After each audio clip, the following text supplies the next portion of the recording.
People are living a lot longer with HIV because of treatment that is available now. Before in the 80s, it was a death sentence.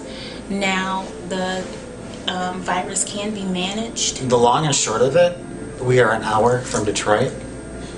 We are an hour from other major cities that have really high prevalence rates. We're so centralized that you can go here, or someone comes here, they bring it here, sleep with someone. The prevalence rate, you're talking about the number of positives per population. It has stayed the same over time. Because people are living a lot longer, we see we are a high prevalence county. Doesn't mean that someone in a low prevalence county will not become infected. It's just the chances are more likely here. The best thing for us is awareness, and that is really the only way that we're able to protect ourselves.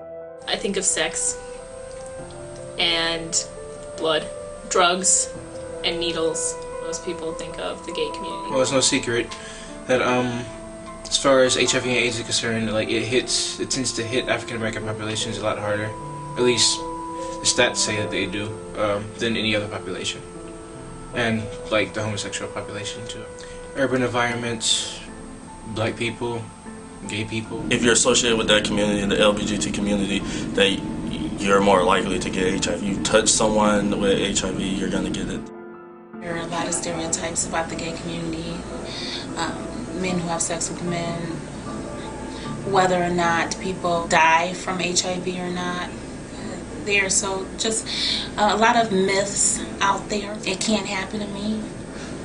I think that's the biggest one, and it only affects some people. It only happens to certain people, or like it only happens to gay people, or it only happens to black men. The only people that you really know who are positive are people who tell you.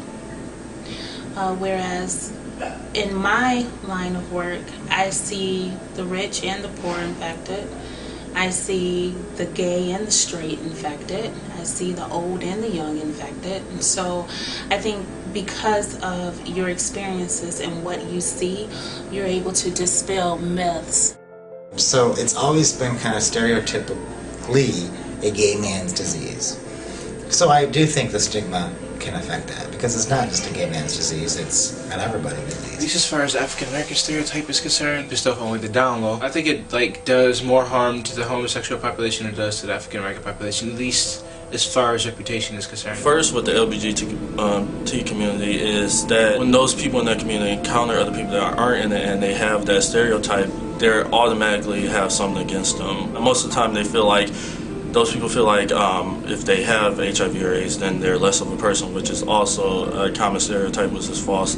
So I feel like you automatically have some against you if you're in the LGBT community. If you're not in the LGBT community and you have HIV or AIDS, you are automatically cast as you're gay or stuff like that, when that's not the case. Anytime a person can be affected or infected with something and it's a taboo topic, I think that there's something wrong with that. If we are aware of what's going on in the world and what is happening, people just don't know the damage that happens when a person is told that they are infected with HIV.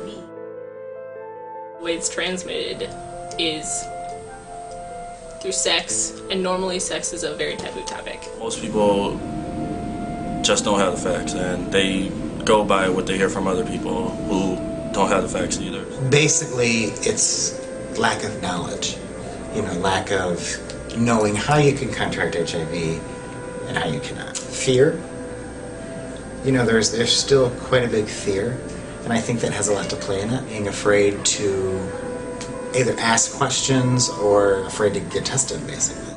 The biggest thing that we want to do is educate people about how the disease is transmitted from person to person. I think we need to be in school, in high schools and middle schools, doing presentations. With Ingham County, I feel like with having MSU in Ingham County, they can use that as a very vital thing. You have so many students here. You have the research with in the medical community, you have the LGBT Resource Center. So I feel like if Ingham County could partner with the university and other schools around here, that they can use that as a tool. Having parents open to talk about sexuality, being able to actually inform your kids, okay, you have these body parts. If you can't let your child know what their body parts are, then that starts the cycle of things being taboo. Once people realize that it's not just a homosexual or LGBT identified disease, that anyone can get HIV, that's when I feel like it'll start becoming more out in the open.